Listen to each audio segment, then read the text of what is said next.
말씀을 가지고요 같이 나누는데, 실은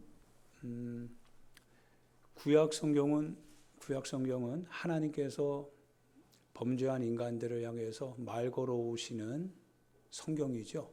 그래서 하나님께서 범죄한 인간, 하나님에게서 떠나간 인간을 향하여서 하나님께서 손 내밀어 주시는, 그래서 손 잡으라고 하는 거예요. 손 잡을 수 있도록 하나님의 그러니까 하나님에 대하여서 알려주는 거죠. 하나님이 어떤 분이신지. 왜냐하면 하나님의 형상을 잃어버렸거든요. 하나님께서 하나님의 형상대로 사람을 지으셨는데, 근데 사람이 하나님의 계명을 어기게 되면서, 그러면서 하나님처럼 되고자 했던 거겠죠. 하나님처럼. 그러니까 어떻게 보면 평행한 관계를 유지하고 싶은 거예요. 하나님이 가시는 길과 우리가 가는 길, 평행한 길을 가고 싶은 거죠. 이게 지금 마귀 역사죠. 마귀가 그거를 책동했던 거죠. 그래서 그렇게 떠나가는 인간, 그래서 하나님의 에덴 동산에서 버려질 수밖에 없는 불가피한 그런 인생들을 향하여서 하나님께서 이제 하나님을 다시 이제 소개시켜줘야 되는 거죠. 하나님의 형상을 잃어버렸으니까요. 그래서 하나님을 소개합니다. 하나님을 소개하고 하나님이 어떤 분이신지. 그래서 구약 성경은 내가 거룩하니 너희도 거룩할지니라. 그러면 거룩함이라고 하는 건 어떤 것이냐라고 할 때 광야를 통해서 하나님께서 하나하나 알려주기 시작합니다. 그것이 이제 구약 성경입니다. 그래서 그것을 알려줄 때마다, 근데 거듭 사람의 모습이 보이죠. 사람의 모습은 어떻게 보입니까? 거듭 알려줄 때마다 순종하면 좋은데, 근데 순종하지 않는 그러한 인생을 보는 곳이 바로 하나님께서 우리를 향한 계십니다. 어떻게 보면 구약을 통해서 우리를 보는 것 같아요. 근데 하나님께서 그것을 알게 해주시는 것 같아요. 너희가 어떤 사람인지에 대해서 실은 하나님께서 구약을 통해서 우리에게 보여주시는 것 같아요. 그러한 우리를 향하여서요, 하나님이 또한 어떤 분이신지에 대해서 제사를 통해서든 아니면 선지자를 통해서든 아니면 모세를 통해서든 계속적으로 우리에게 알려줍니다. 하나님께서 하나님의 뜻을 알려줄 때마다, 그러나 그 뜻에 반하여서 늘 언제나 반대편에 서 있는 우리의 모습을 주님이 밝혀주는 거죠. 보여줍니다. 그 뜻은 하나님과 우리의 어떤 절대적인 질적 차이, 그러니까 하나님은 하나님이고 인간은 인간일 뿐이다라고 하는 것에 대해서 하나님이 우리에게 말해 주고 있습니다. 그러니까 인간이 하나님처럼 될 수가 없는 거죠. 그러면 결국에는 인간이 하나님처럼 될 수 없다고 한다면 그 인간을 구원할 수 있는 하나의 길은, 인간이 인간을 구원할 수 있는 방법이 실은 존재할 수 없습니다. 하나님의 나라에 들어가는 것이 하나님의 나라이기 때문에 하나님과의 영원한 차이가 있다고 한다면, 건널 수 없다고 한다면, 인간이 아무리 도덕적인 선을 가지고 애쓴다고 해도 인간은 인간일 뿐이잖아요. 안 되는 거잖아요. 그러면 이제 그걸 연결해 줄 수 있는 하나의 어떤 방식이 우리에게 필요한 거죠. 근데 그것은 사람이 할 수 있는 방식이 아닙니다.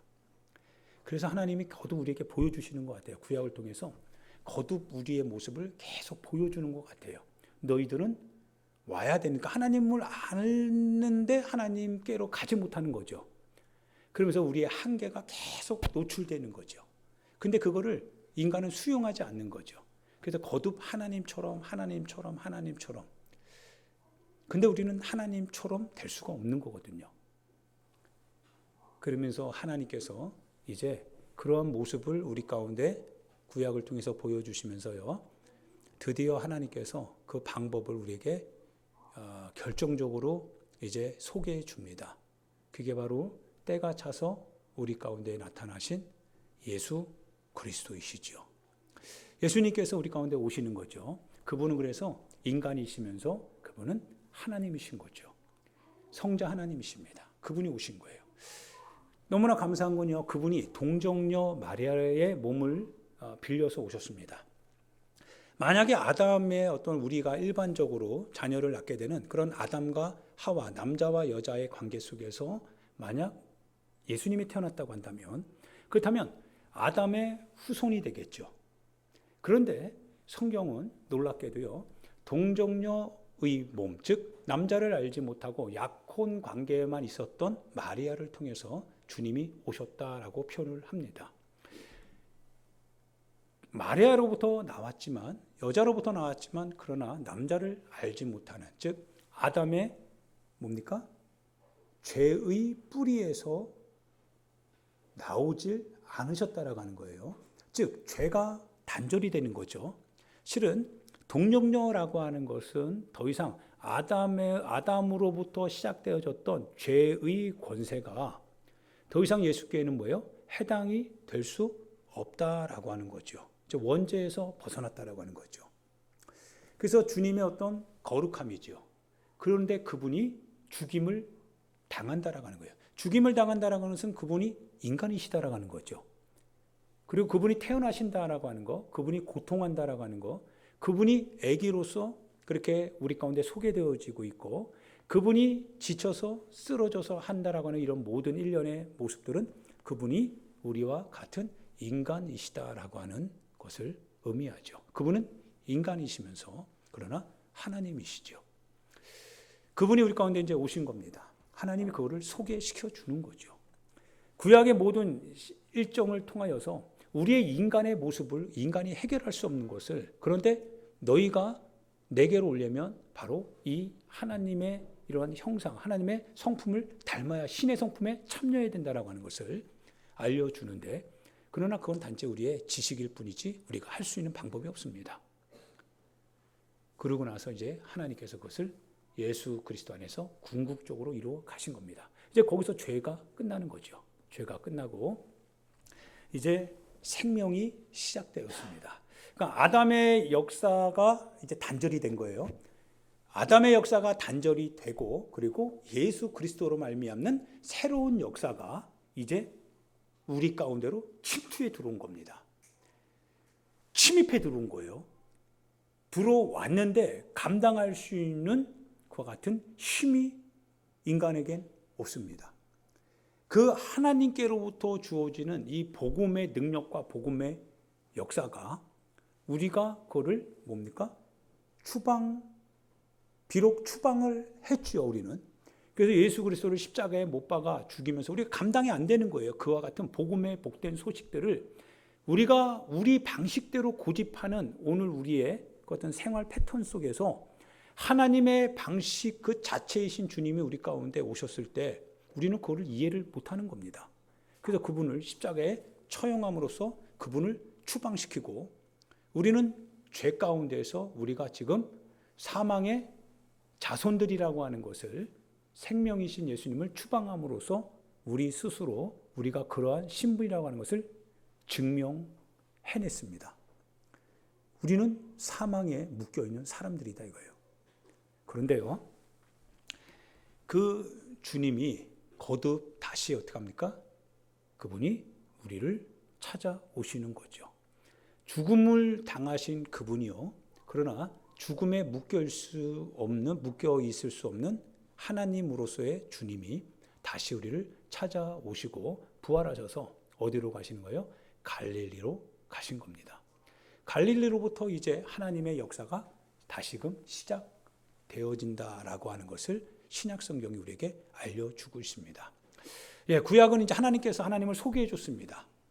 그리고 그 소개를 통하여서 그분이 어떤 분이라는 것을 우리는 어렴풋이 알았지만, 그러나 예수 그리스도 안에서 나타난 하나님의 이 모습을 딱 보는 순간에 그가 바로 이분이구나라고 하는 것을 우리가 드디어 알게 되었고 경험하게 되었고 깨닫게 되었습니다. 그러고 나서 주님이 우리에게 이제 부탁을 합니다. 뭐라고 부탁하냐면, 너희가 이 모든 되어진 일들을 너희가 보고 들었으니 이것을 어떻게 하라고요? 이제는 너희가 가서 전하라 라고 우리에게 부탁을 합니다. 그리고 주님이 승천을 하시고 때가 차면 다시 구름 타고 올라가신 그분이 다시금 구름 타고 오신다라고 하는 약속을 우리에게 주십니다. 그 하나님께서 우리 가운데 소개해 주셨던, 즉 예수 그리스도 안에서 모든 것이 이루어집니다. 세상의 구원, 인간의 구원, 하나님의 형상의 회복이 예수 그리스도가 오실 때 다 완료됩니다. 완성이 되고 성취가 됩니다. 그분 안에 우리가 잃어버린 생명이 그분 안에 다시금 다시 활성화되기 시작할 겁니다. 그래서 그 생명의 가치를 알리기 위하여서 구약을 통해서 하나님은 우리에게 그 생명이 무엇인지, 하나님의 나라가 무엇인지, 우리가 가야 될 하나님은 어떤 분이신지 거기에 대해서 소개를 쭉 해주다가 이제 드디어 그 하나님을 우리 역사 안에 만나게 되었습니다. 그리고 그분이 이제 어떤 연유에서인지 그분이 승천하시고 그리고 우리에게 그 복음을 맡겨주신 겁니다. 너희가 이제는 이 복음을 가지고 이제 완성이 됐다 이거예요. 모든 것은 다 완료가 된 거죠. 더 이상 소개해 줄 게 없습니다. 이미 예수 그리스도 안에서 하나님께서 친히 우리 가운데 임하신 겁니다. 그분이 우리 가운데, 그분 자신을 우리 가운데 내어 주신 겁니다. 이 예수 그리스도 안에서 이루어낸 하나님의 모든 일들을 이제는 너희들이 가서 전해야 된다라고 예수님이 우리 가운데 부탁을 하시고 이제 승천하셨습니다. 여러분과 저는 그래서 복음 전하는 자라고 하는 이 사역자들입니다.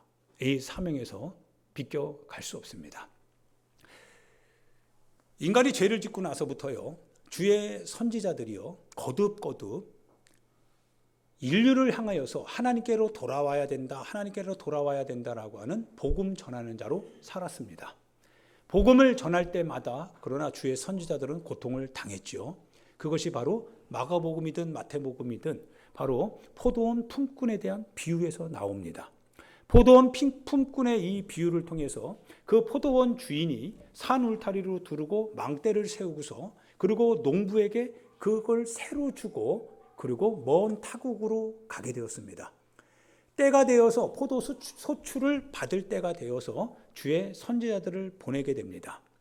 소출을 받는다라고 하는 것은 바로 이 주인이 누구냐, 우리의 인생의 주인, 우리의 삶의 주인이 하나님이시라고 하는 사실. 그런데 우리는 거기서 벗어났었거든요. 우리가 우리 스스로의 주인이 되고자 해서 하나님의 명령에서 벗어났거든요. 이 포도원 품꾼의 비유는 바로 그거를 우리 가운데 알려주고 있는 거죠. 그래서 우리는 소작농처럼 실은 우리의 인생을 우리가 살아갔지만 그러나 우리는 소작하고 있을 뿐입니다. 우리 인생에서 우리가 거둬들이는 모든 것은 우리 게 아니라 실은 맡겨져 있는 것이다 이거예요. 그래서 하나님이 맡겨주신 것을 때를 따라 주님 우리에게 요구하시는데 그런데 우리는 이것을 주님께 내어주지 않겠다라고 하는 겁니다. 주님이 선지자를 보냅니다. 주님께 드려야 됩니다. 주님께 드려야 됩니다. 여러분의 인생은 여러분의 거 아니라 하나님의 겁니다. 여러분의 주권이 아니라 바로 여러분이 이곳에 여러분의 인생을 여러분이 사는 것 같지만 그러나 여러분의 인생은 하나님이 주신 거고 하나님이 맡겨주신 거고 여러분의 위탁받은 사람들입니다. 라고 하면서 여러분의 인생에 대해서 주님이 요구할 권리를 행사합니다. 그런데 우리는 거절하는 겁니다. 이게 바로 포도원 품꾼의 비유이지요. 거듭 선지자들이 이스라엘 백성에게 와가지고요, 하나님의 뜻에 따라 돌아서야 된다라고 그 나라, 그 민족을 향해서 계속 거듭 외쳤습니다. 선지자들이 그 하나님의 말씀을 듣고 그 하나님의 목소리를 전달할 때마다 그들은 목숨을 걸고 전달했던 겁니다. 그들은 자기의 형편과 자기의 사정이 아니라 실은 하나님의 형편과 하나님의 사정이 자기의 형편과 자기의 사정을 더 압도하였기 때문에 선지자들은 그 하나님의 말씀을 가지고 하나님이 원하시는 현장으로 들어갔습니다. 어떤 사람은 성전에서, 어떤 사람은 제사장들 앞에서, 어떤 사람은 권력자들 앞에서, 어떤 사람은 왕들 앞에서, 어떤 사람은 귀족들 앞에서, 어떤 사람들은 이방인들 앞에서 하나님이 누구시라고 하는 것과 그분이 너희들에게 무엇을 요구하시는지에 대해서 선포하고 외쳤습니다. 구약은 하나님께서 그들을 보내시면서 우리에게 하나님께로 돌아오라고 하는 하나님의 목소리였습니다. 그러나 사람은 돌아서지 않았죠. 그분께 돌아가지 않았습니다. 예수님이 우리 가운데 오셨습니다. 그리고 그분이 오셔서 우리를 보시면서 이렇게 얘기하시는 것 같아요. 내 백성이 목자 없는 양과 같아서 지금 기진맥진하고 있다라고 하는 겁니다. 하나님의 말씀을 들어야 될 하나님의 백성들이 지금 기진맥진해서 어디로 가야 될지를 알지 못한다는 겁니다. 그러면서 주님이 하나님께 어떻게 요구하라고 하냐면 너희가 추수하는 분에게 말씀을 해서 일꾼을 좀 보내달라고 기도하라고 합니다. 주님이 우리에게 말씀하시는 것은 하나님의 일꾼을 보내달라고 하는 겁니다. 목적은 뭡니까? 추수해야 될 것이 많다라고 하는 거죠. 하나님의 예수님이 복음 자체이십니다. 복음 자체이신 예수님이 우리 가운데 오셔서 우리 가운데 말씀해 주셨던 것은 추수하는 주인에게 말하여서 추수할 일꾼들을 보내달라고 하라는 겁니다. 여러분과 제가 바로 추수할 일꾼들이죠. 우리가 추수할 일꾼이면서 실은 일꾼이 더 필요하다라고 하는 거예요. 그래서 하나님께 기도하라고 하는 거예요. 일꾼을 더 보내달라고. 일꾼을 보내어서 계속적으로 추수해야 된다라고 하는 거예요. 복음을 들고 그것을 가지고 그냥 싸매놓고서 장롱에 숨겨놓고 사는 인생이 아니라 복음을 가지고 그 안에서 희희낙낙하면서 우리끼리 즐거운 얘기하는 게 아니라 그 복음을 가지고 복음이 필요한 자들에게 가서 그들이 기진맥진하고 있다 이거예요. 영적으로 기진맥진하고 있는 그들을 향해서 너희가 가지고 있는 복음을 그들에게 나눠주라고 하는 거예요. 복음의 영향력을 끼치라고 하는 거죠. 그들을 초청하라고 하는 거예요. 데리고 오라고 하는 겁니다. 이것이 예수님께서 우리 가운데 말씀해 주신 거죠. 그분이 마을로 돌아다니면서 전도를 하십니다. 많은 병자들을 고치고요. 귀신들을 쫓아내기도 하십니다. 그러자 지금까지는 보지 못했던 그와 같은 이 하나님의 놀라운 역사 앞에서 많은 사람들이 예수님을 찾게 됩니다. 어느 날 예수님이 새벽 미명에, 즉 새벽 기도를 하고 계신 거죠. 새벽 미명에 하나님 앞에서 하나님께서 늘 언제나 기도하셨습니다. 감람원에 가서 그분은 항상 새벽 기도하셨던 분인 것 같아요. 그분은 기도하십니다. 그러고서 그분이 내려오실 때 제자들이 예수님을 만나서 얘기합니다. 예수님, 많은 사람들이 예수님을 지금 찾고 있습니다. 사랑하는 여러분, 여러분에게 들려주는 목소리 나에게 들려주는 목소리 같지 않습니까? 근처라, 많은 사람들이 예수님을 지금 찾고 있다는 거예요. 많은 사람들이 예수님을 지금 찾고 있다는 거예요.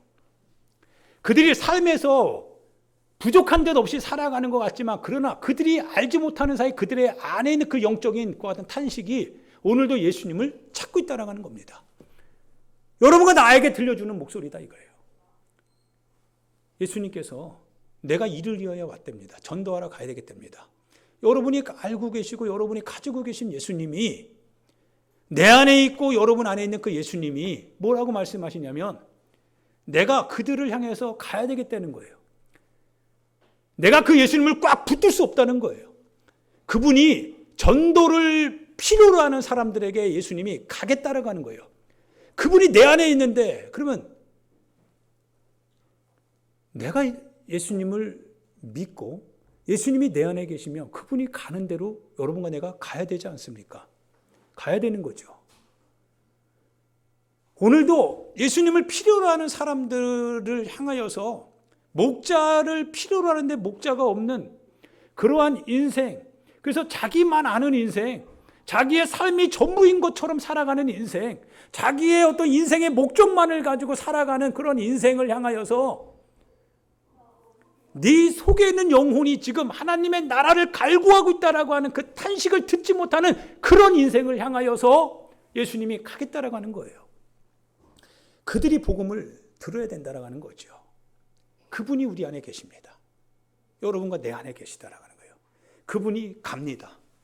가는 주님을 보낸다면 나는 껍데기밖에 안 되는 거죠. 그분이 가면 나도 갈 수밖에 없는 거 아니겠어요? 우리는 주님에게 바울에 의하면 나는 성령의 매인바 되었다라고 합니다. 매였으니까 끌려가잖아요.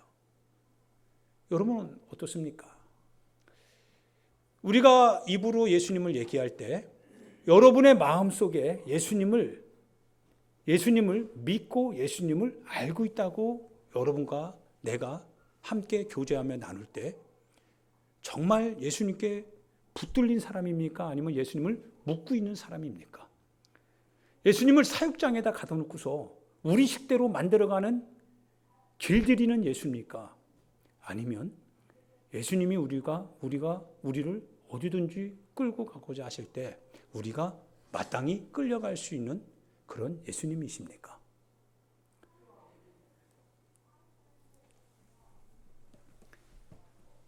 복음은 복된 소식입니다. 복된 소식은 나에게서도 복되지만 그러나 이 복된 소식을 필요로 하는 다른 사람에게도 복될 수밖에 없는 소식입니다. 그래서 로마서에 의하면 복음을 전하는 자가 없이 그들이 어떻게 들을 것인가 라고 할 때 복음을 전하는 자의 발이 그래서 산을 넘는 자들의 발이 참 아름답다. 복음을 전하는 자가 아름답다. 이 표현을 합니다. 사랑하는 여러분, 많은 세상적인 얘기하는 것은 어렵지 않죠. 그런데 세상적인 얘기를 많이 하는 건 어렵지 않은데 그런데 예수님이 그리스도이십니다라고 하는 것을 얘기하려고 하면 왜 이렇게 많은 이 불협화음들이 생겨납니까? 이 말을 하는 게 이 장소에서 맞을까? 이 사람들에게 이 말을 하는 게 맞을까? 종교는 자유인데, 종교는 억압할 수 없는 건데, 종교는 강요할 수 없는 건데, 예수님도 그 당시 예수가 그리스도라고 하는 사실, 제자들이 전할 때에 그 예수가 그리스도라고 하는 사실을 나라에서 허용하지는 않았거든요. 예수를 말하는 자, 예수를 인정하는 자는 출교당할 것을 다 사람들이 알고 요한복음에 의하면 두려워했다고 했거든요. 말을 하지 못했다고 했거든요. 왜? 출교당할까 봐. 그러니까 요한은 뭐라고 하냐면 그들은 하나님의 영광보다 사람의 영광을 더 사랑하였느니라 라고 말하더라 이거예요. 그런데 예수님은 마태복음 10장이나 제자도를 이야기하면서 너희가 사람들 앞에서 내가 그리스도라고 하는 사실을 말하는 것을 두려워한다면, 부끄러워한다면 나도 아버지와 천사들과 함께 아버지의 영광을 가지고 올 때 나도 너희를 아버지 앞에서 부끄러워한다라고 얘기하고 계시거든요. 참새 2마리가 한 아스아리온에 팔린다라고 하는 것에 대하여서 너희들이 걱정하느냐? 아니다. 팔릴 것 같은 그것 때문에 너희들이 걱정하느냐? 아니다. 하나님 허락하지 않으면 팔려 나갈 리가 없어. 그 하나님이 우리 하나님이라고 우리는 말하고 있다 이거예요. 우리의 신앙 고백 속에서 내가 말하는 그 하나님은 인격이다 이거예요. 내가 그분을 인격으로 누군가에게 소개할 때 그분은 그분의 자의적인 능력이 있다라고 하는 거예요. 그분은 자신의 생각이 있고 자신의 믿음이 있고 자신의 힘이 있다라고 하는 거예요. 그분은 인격 자체다라고 하는 거죠. 내가 만든다라고 한다면, 내가 만들어낸 하나님이라고 한다면 그 하나님은 아마 조건에 따라서 하나님이 될 수도 있고 하나님이 되지 않을 수도 있습니다. 그런데 그 하나님이 인격이시라고 한다면, 내가 믿고 있는 하나님이 인격이시라고 한다면 그 하나님은 말하기 시작할 겁니다. 그분이 하나님이라고 하는 사실을 선포하기 시작할 겁니다. 행동으로 보여주실 것입니다. 10명의 문둥병자가 예수님을 만나는 사건이요. 누가복음에 나오죠. 누가복음에 보니까 10명의 문둥병자들이 예수님을 저 멀리서 보게 됩니다. 10명의 문둥병자들이 똑같이 사정을 가지고 있어서 예수님을 향해서 이렇게 얘기해요. 예수님 선생님이요 이렇게 얘기합니다. 예수님이 선생님이에요. 예수님 선생님이요. 굉장히 투박하죠. 우리는 선생님이라고 이렇게 부르지 않을 텐데요. 근데 문둥병자들이요. 본인들이 예수님을 향해서 할 수 있는 그 같은 지식은 예수님은 이스라엘의 선생이다 이거예요. 선생님, 우리를 불쌍히 여겨달래요. 예수님께서요. 너희 몸을 제사장에게 보이라 라고 말씀을 하십니다. 이미 여러분들 많이 들어서 알고 있죠. 예수님 제사장에게 보이라고 하는 것은 너희들의 문둥병이 이제 어떻게 됐는지 확인받으라고 하는 뜻이죠. 10명의 문둥병자가요. 재미난 것은 정말 제사장에게 가더라 이거예요. 고침을 받은 상태로 가는 게 아니라 정말 믿음을 갖고 가는 것 같아요. 그 말씀을 듣고 가더라 이거예요. 거기까지는 좋았어요. 우리도 다 좋습니다. 우리도 다 예수님을 선생님이라고 말하니까요. 그리고 선생님이 말하는 거 우리도 좋아하니까요. 어느 정도는 따라가니까요. 그런데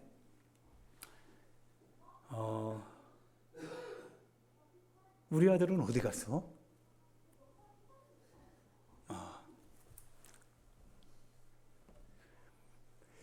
자, 그런데요, 잘 보세요. 10명의 문둥병자가 가다가 자기 몸이 나았거든요. 자기 몸이 나으니까 어때요? 하나님께 영광을 돌려야 안 돌려요? 하나님께 영광을 돌려야죠. 그런데 9명은요, 잘 보세요. 여러분은 어떤 분인가? 그리고 저도 어떤 분인가 하면 저는 곰곰이 생각해 보는 겁니다. 성경 안에 하나님의 인격이 있으니까요. 그래서 나는 어떤 사람인가? 이거를 통찰하는 게 실은 우리의 신앙의 참이지요. 그게 신앙인의 어떤 절규지요. 10명의 똑같은 하나님의 역사를 경험한 이 사람들이요, 9명은 그냥 가더라 이거예요. 그런데 그중 한 사람이, 그 한 사람이요, 자기 몸이 나은 것을 알고요. 여러분 예수님을 알죠? 예수님 안에 구원이 있음을 알죠? 예수님의 복음이 여러분의 생명을 살리고 있다는 걸, 여러분의 어떤 인생을 이끌어가고 있다는 걸 여러분 다 알죠? 그 예수님을 여러분 소개하기를 원하는 마음은 그건 뭐예요? 자연적인 인생으로서는 도저히 할 수 없지만 신앙인이기 때문에 할 수 있는 고백들이죠. 예수님이 자기 몸을 낫게 하셨어요. 자기 몸이 나았으니까 자기 몸이 나은 것 때문에 기뻐하는 건 다 똑같은데 나머지 9명 그냥 가더라 이거예요. 그런데 이거는 다 축복인 것 같아요. 10가지는 축복입니다. 우리는 다 하나님의 이름을 가지고 그 이름을 사용할 때마다 우리의 삶이 축복을 받습니다. 신앙은 축복이지 저주가 아니니까요. 그런데 이제 책임 있는 이 한 사람이 예수님께로 기뻐서 돌아옵니다. 따라해 봅시다. 돌아와야 된다. 야, 한 사람이요, 예수님께로 딱 돌아와서 예수님 앞에 무릎을 바짝 이제 엎드렸다고 했어요. 부복했다. 엎드려가지고 뭐라고 하냐면 하나님께 영광을 돌리더라 이거예요. 자기 몸이 나은 줄을 알고요, 이것이 하나님이 하셨습니다라고 하는 이 고백을 하기 위해서 예수님께로 와서 하나님이 하셨습니다라고 하면서 하나님께 영광을 돌리더라 이거예요. 예수님이 뭐라고 하십니까? 예수님이 탄식을 하세요. 나머지 9명은 어디 있냐라고 하는 거예요.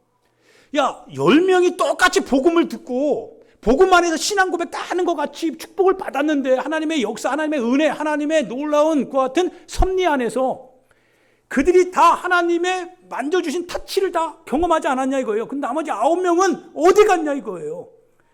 왜 너만 왔느냐 이거예요. 근데 그 사람이 사마리아 사람이에요. 이방인입니다.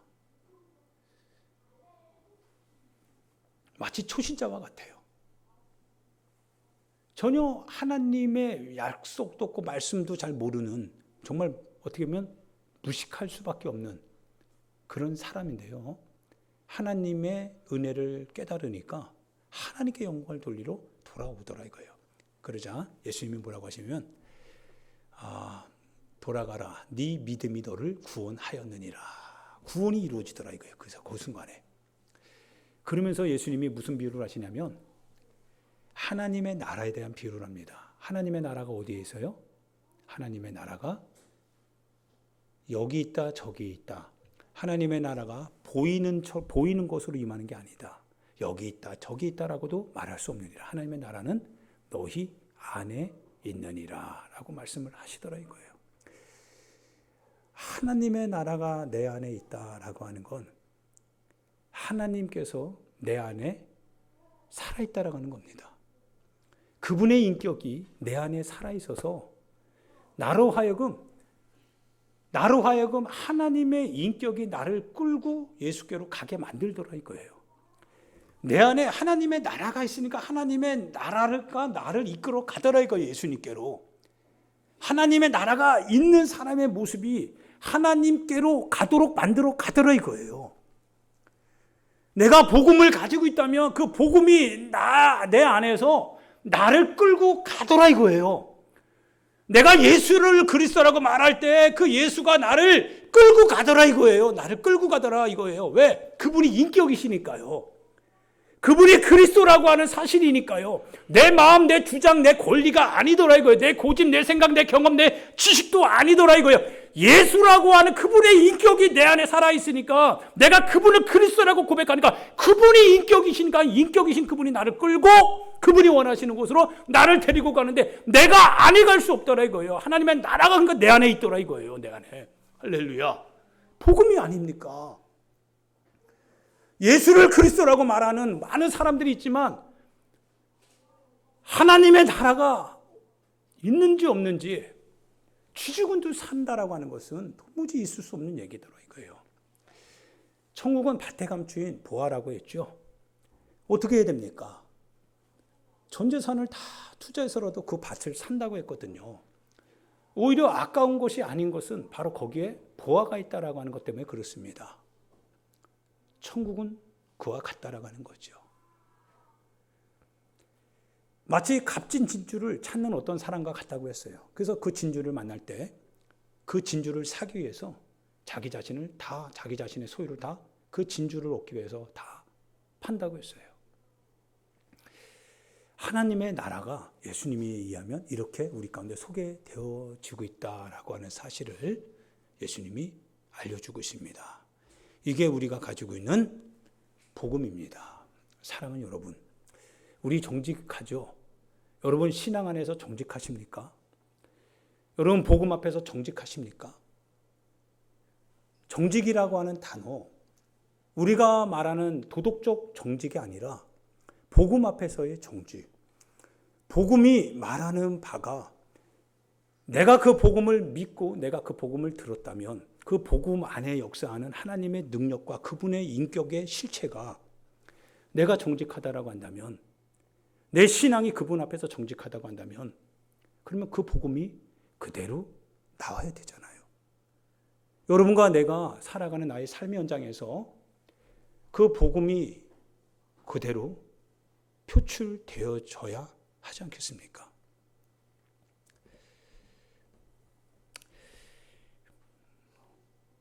어저께 고구마를 뒤에 화분에다 심었거든요.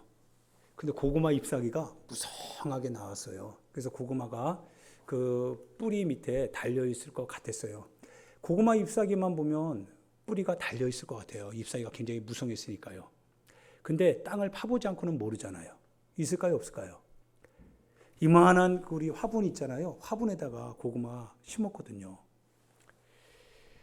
잎사귀는 굉장히 무성해요. 이 얘기는 여러분 답은 다 알고 있죠? 알고 있어요. 땅을 파보지 않고는 모르는 거예요. 근데 추수 때가 됐잖아요. 추수 때가 딱 되어서 이 손으로 차가운 그 땅을요 막 긁어내기 시작합니다. 그러니까 막 손이 막 엉망진창되죠. 막 세 군데다 심었어요. 방고구마였거든요. 빨간 방고구마. 굉장히 맛있잖아요. 잎사귀를 딱 걷어내고 그러고 나서 기대감을 가지고 딱 팠어요. 끝에서부터 쫙 파내려갑니다. 근데 흙만 파요. 걸리는 게 없어요. 너무 기대를 했거든요. 왜냐하면 잎사귀만 보면 고구마가 분명하고 이 정도까지 잎사귀가 날 정도면 뭔가 뿌리가 있어야 되지 않냐 이거예요.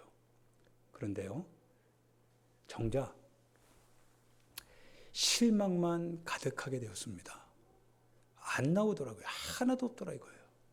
그냥 비스무리한 그 얇은 거 있잖아요. 얇은 거 길쭉하게 살짝 이렇게 부은 거, 마치 모기에 물리면 이렇게 붓듯이 그 정도로 이렇게 부어있는 그런 고구마 딱 그거 보고 실망이 가득한 거예요. 우리 사람도 이 고구마 같은 이런 인생 되면 안 되죠. 어떤 고구마는 네, 알겠습니다. 어떤 고구마가 몰라서 그런 거예요. 몰라서. 그죠? 예. 근데 어떤 고구마는 딱 캐면은 밑에 주렁주렁 달려 있어요. 밭에서 보니까. 근데 그러니까 달려 있는 고구마가 되어야 되지. 안 달려 있는 고구마가 되면 너무 실망스럽더라고요. 예수님도 똑같지 않았을까 싶어요. 무화과 나무를 이렇게 보시면서 무화과는 바로 여러분과 나를 의미하죠. 무화과 나무는 이스라엘의 국과수입니다. 그러니까 이스라엘을 상징해요. 이스라엘을 상징하는 그 무화과 예수님이요. 새벽 이른 새벽 이렇게 쭉 올라가잖아요. 아마 시장에 있으니까 그 주일날이었나요? 주일 이렇게 가면서 이렇게 무화과를 좀 그 다음 날인가요? 여하튼간에 정확한 데이터는 지금 가물가물한데요. 여하튼간에 예수님께서 이렇게 예루살렘으로 올라가시다가 시장하셔서 무화과 잎 사이가 무성하기 때문에 멀리서 보면 열매 하나 있겠지 싶잖아요. 그런데 열매 있을 것 같이 정말 무성한, 그러니까 소리는 무성한 거예요. 복음의 소리는 무성하게, 예수님이라고 하는 소리는 무성하게, 그 무성한 소리는 많았는데 정말 열매를 이제 따서 예수님이 시장을 해결하려고 했는데 보니까 열매가 하나 없더라 이거예요. 그 실망감이라고 하는 것은 아마 말할 수 없었을 것 같아요. 너무 실망스러웠을 것 같아요. 그죠? 실망스러울 것 같아요. 투자를 했는데 정말 믿고 투자를 다 했어요. 그리고 정말 잘 될 것 같았어요. 그런데 결과적으로 열매가 하나도 없는 거예요. 투자자의 마음이요. 굉장히 상심이 되죠. 사업하는 사람들이 밑밥을 쫙 깔고요. 그리고 많은 사람들과 연결을 맺고 그러면서 결과적으로 자기 상품을 딱 팔려고 하는데 그런데 상품을 사지 않는 겁니다. 얼마나 실망이 됩니까? 우리 신앙, 우리의 복음은 그런 복음이 아니죠. 여러분과 내가 전하는 복음은 잎사귀가 아니라 열매입니다. 그래서 그 소출을 주님이 원하실 때 잎사귀를 드리는 게 아니라 바로 열매를 드리는 거죠. 주님이 우리의 그 같은 인생의 밭을 이렇게 파헤쳐서 이제 우리의 인생의 결과물을 주님이 우리 가운데 요구하실 때 만약 아무것도 없다면, 정말 아무것도 없다면, 사랑하는 여러분, 신앙은 각자가 열매를 만들어가는 과정입니다. 자기가 사는 겁니다. 자기가 신앙생활을 해야 됩니다. 자기가 각계 전투를 통하여서라도 성경을 읽고 기도하고 예배 드리고 전도하고 자신이 누가 하라고 아니면 하지 말라고 그거 상관없이 자기가 해야 됩니다. 자기가 열매를 맺어야 그것이 바로 우리 주님이 원하시는 신앙인의 삶입니다. 열매를 맺어야 됩니다.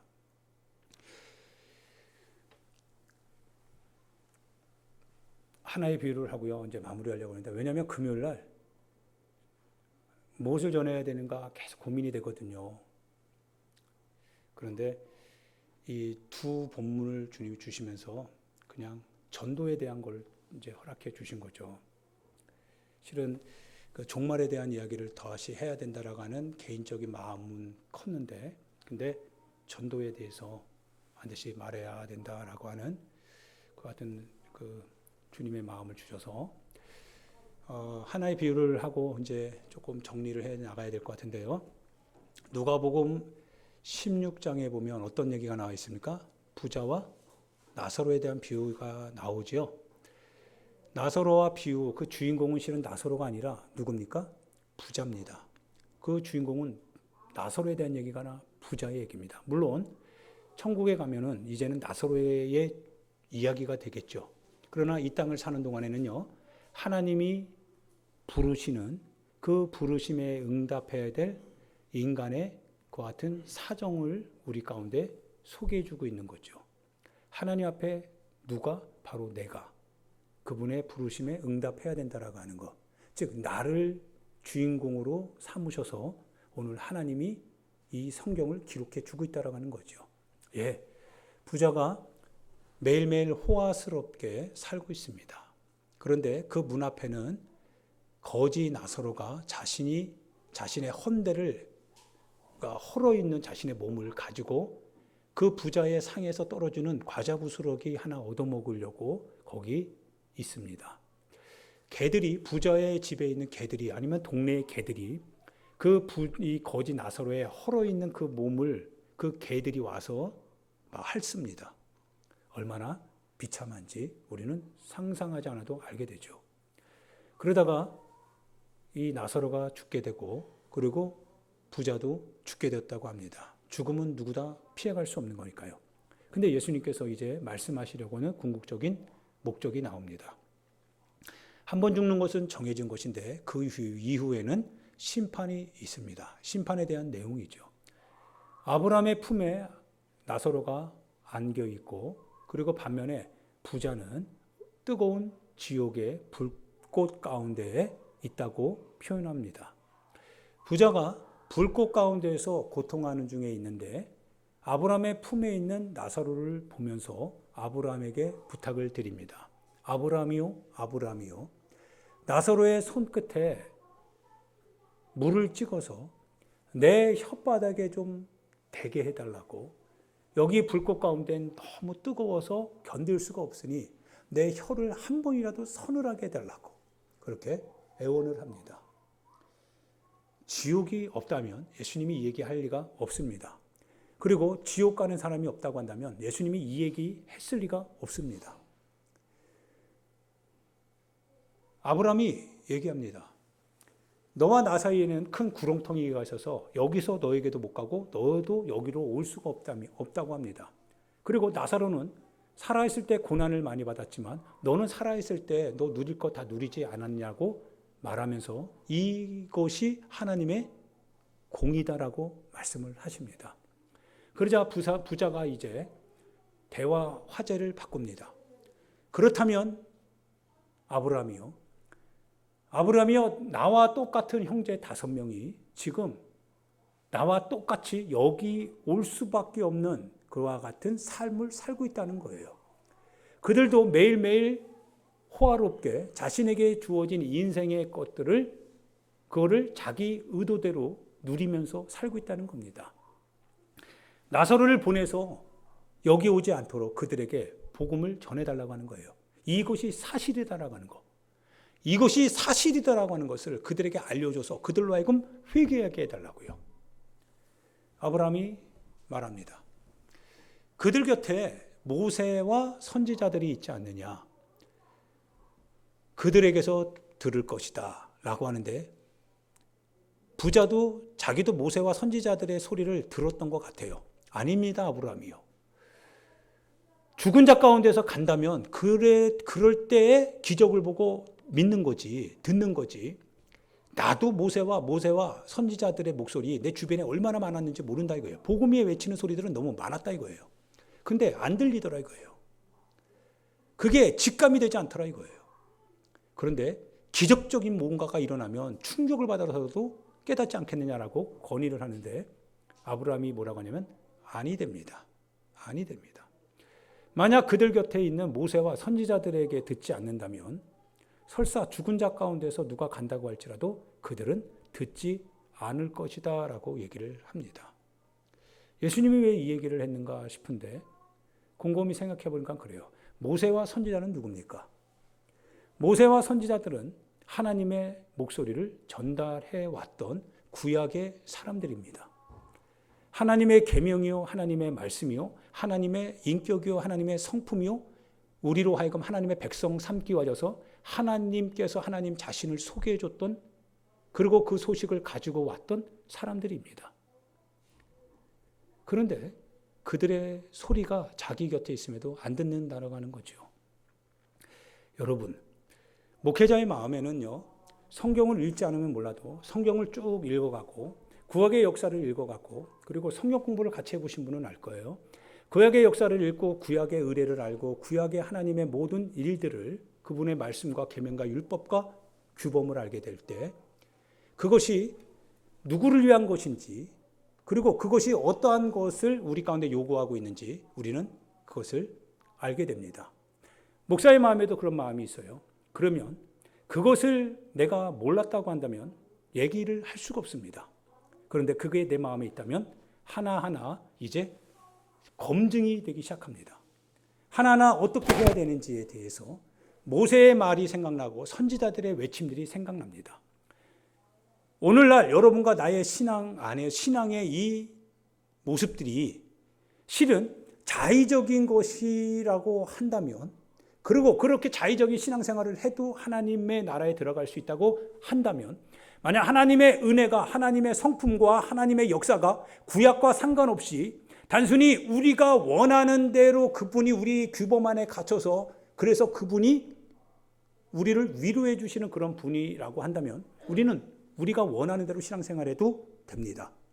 그런데 부자를 향한 아브라함의 말처럼 그들의 곁에 모세와 아모세와 선지자들이 있지 않느냐. 그들에게서 들으면 듣지 아니하면 설사 죽은 자 가운데서 살아난 자가 가더라도 듣지 않는다고 하는 그 목소리에 우리가 한번 귀를 기울여서 한번 비유를 생각해 보면, 모세와 선지자들의 목소리가 만약에 여러분 곁에서 들리지 않는다면, 그렇다면 여러분이 말하는 모든 자의적인 그와 같은 신앙생활은 단순히 나를 위로할 수는 있어도, 그러나 그 신앙생활은 하나님의 나라와는 상관이 없을 것이다라는 사실입니다.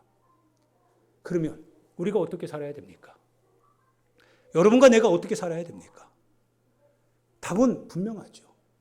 여러분 안에 살아계신 하나님을 이제 인격이 되게 해야 됩니다. 여러분 안에 살아계신 예수 그리스도 그분을 단지 유명무실한 그분으로 만드는 게 아니라 그분이 말씀하셨던, 그분의 생애를 사셨던, 그분이 우리에게 들려주셨던 모든 것들에 대하여서 이제 그분을 인격으로 내 삶 안에서 드러내셔야 됩니다. 그분을 살려내야 됩니다. 그분을 끌어내야 됩니다. 그리고 그분이 말씀하도록, 그분이 나의 삶 속에서 그분이 주인 되어서 나를 이끌어 갈 수 있도록 그분을 드러내야 됩니다. 그러면 그분이 이렇게 얘기할 겁니다. 가서 내가 온 목적이 무엇인지를 너도 가서 전하라 라고 얘기하실 겁니다. 그분은 이 땅에 오신 목적이 죄인을 불러 회개시키러 오셨다고 하셨으니까요. 전도하러 오셨다고 하셨으니까요. 벌써 휘어져 추수할 때가 됐다고 하면서 추수할 일꾼들을 보내어서 이 사람들 추수해야 된다라고 그분이 우리에게 말씀하고 계시니까요. 할렐루야. 사랑하는 여러분, 복음을 전하는 자가 되는 것이 곧 내 안에 살아계신 그분이 실제가 되어서 나를 이끌어 간다라고 하는 증표가 될 것입니다. 복음을 전하시는 여러분과 제가 되기를 부탁드립니다. 복음을 전하여서 오늘도 죽어가는 사람들을 향하여서 그들이 지옥에 오지 않도록, 그분이 본인도 알지 못하는, 본인이 듣기는 들었지만 그들이 분명히 알기는 알고 있지만 그들의 가까이에 있는 그 같은 모세와 선지자들에 대하여서 알고 듣고 그리고 그것을 가지고 있다고 하지만, 그러나 지옥에 갈 수밖에 없는 인생이라고 한다면 그들에게 가야 됩니다. 그들에게 가서 모세와 선지자들의 목소리를 다시 살려내야 됩니다. 그 목소리가 그들의 삶 안에서 실체가 되도록 여러분과 내가 말해줘야 됩니다. 예수 그리스도는 성경에 갇힌 하나의 우리의 성자가 아닙니다. 그분은 내 안에 살아계시는 실제이십니다. 실제가 되신 그분이 성경을 통해서 여러분의 입을 통해서 말씀되어질 때 그분의 인격이 나타나게 하셔야 됩니다. 그분이 그분을 드러낼 수 있도록, 말은 내가 하지만 내 말 속에서 역사하시는 그분이 실제로 그분의 역사가 나타날 수 있도록 여러분과 내가 움직여 가야 되고 신앙생활 해야 됩니다. 할렐루야. 이 사명을 가지고 여러분이 오늘을 살고 있습니다. 저도 오늘 살고 있습니다. 전하지 않으면 아무 일도 일어나지 않습니다. 그러나 전하시면 주님이 진짜인지 짝퉁인지 나타날 겁니다. 여러분이 예수 그리스도를 여러분이 믿고 있는데 그 예수님을 믿고 있는 여러분이 전하지 않는다면 짝퉁인지 참인지 알지 못하고 신앙생활하다가 어떻게 될지는 누구도 모릅니다. 그러나 내가 가지고 있는 예수님이 실제라고 한다면 가서 전할 때 주님이 되심을 나타낼 겁니다. 만약 짝퉁이라면 분명히 아무 일도 일어나지 않겠죠. 그러나 참이다라고 한다면, 그러면 기도하는 여러분의 목소리가 그들에게 가서 그들을 변화시키든지, 그들이 변화가 안 되면 그 목소리가 여러분의 품으로 돌아오게 될 것인지, 둘 중에 하나입니다. 사랑은 여러분, 결단을 하는 겁니다. 우리의 삶의 현장에서 예수가 그리스도라고 하는 사실 앞에서 우리의 인생을 걸고 결단하면서 그렇게 나아갈 수 있는 여러분과 제가 되기를 예수님의 이름으로 축원드립니다. 이 시간 우리 같이 하나님 앞에 기도하도록 하겠습니다. 사랑하는 여러분, 하나님 앞에 기도할 때 주님, 복음 전하는 자가 되게 해 주옵시며 내 속에 살아계신 주님의 목소리를 하나님 들려주고 나도 듣고 살고 듣는 사람도 살아나는 그 같은 일이 있게 해 주옵소서. 역사가 있게 해 달라고 우리 주여